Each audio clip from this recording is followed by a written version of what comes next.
Tu es la moyenne des 5 personnes que tu côtoies le plus. Je suis sûr que si vous êtes dans le monde du développement personnel depuis un bout de temps, cette phrase vous l'avez entendue et encore entendue. Et c'est pas pour rien, c'est parce que ça a réellement une valeur. C'est quelque chose d'important parce que les personnes que tu côtoies vont t'influencer dans ta vie. Ça va t'influencer sur tes habitudes, ton attitude, ça va t'influencer dans tes valeurs, donc dans ta façon de percevoir l'effort, et ça va aussi influencer ta façon de penser. Je pense que c'est important de bien choisir les personnes qui t'entourent, parce que tu le veuilles ou non, même si tu vas pas prendre tous les aspects exactement de tes potes, au fur et à mesure du temps que tu les côtoies, tu vas quand même récupérer quelques mimiques à eux. S'ils insultent beaucoup, si c'est des personnes qui sont plutôt violentes, tu risques de prendre un peu de ces caractères-là.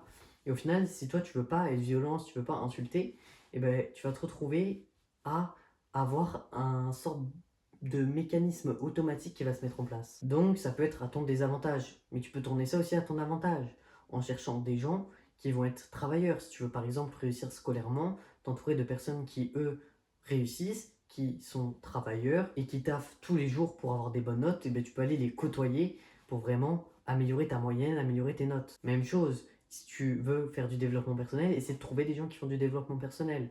Alors ça peut être un peu compliqué, mais si tu vas faire du street workout, faire de la calisthénie, du sport, tu risques de tomber sur des jeunes de ton âge qui eux aussi regardent des vidéos de développement personnel et font ce genre d'activité. Tu peux aussi rejoindre des communautés sur Discord pour discuter avec les gens tout simplement de tes passions. Et peut-être que tu trouveras, si tu rejoins par exemple mon Discord ou le Discord de Maximim, de Mickaëlou, des gens qui sont un peu dans cette sphère business, entrepreneuriat, développement personnel. Pour savoir si les amis que tu as actuellement, ils te conviennent, si c'est vraiment ça que tu veux avoir comme ami, tu peux te demander est-ce que c'est ce que j'aimerais que les gens perçoivent de moi. Par exemple, s'ils fument ou si c'est des intellos, en fait, essaye de dresser leur profil et après de te mettre un peu à la place de tes parents et de me dire est-ce que s'ils me voient par exemple avec ces personnes-là, ou est-ce s'ils me voient faire ça, est-ce qu'ils seraient fiers de moi ou est-ce que à l'inverse, ils seraient plutôt déçus. Si je devais dire quelque chose, c'est qu'on n'a qu'une vie, il faut pas la gâcher. Et si on est avec des personnes qui mettent par exemple en danger leur vie en fumant, en se droguant, ça peut être dangereux et néfaste pour nous-mêmes. Et rappelez-vous que même si c'est difficile de couper les ponts avec une personne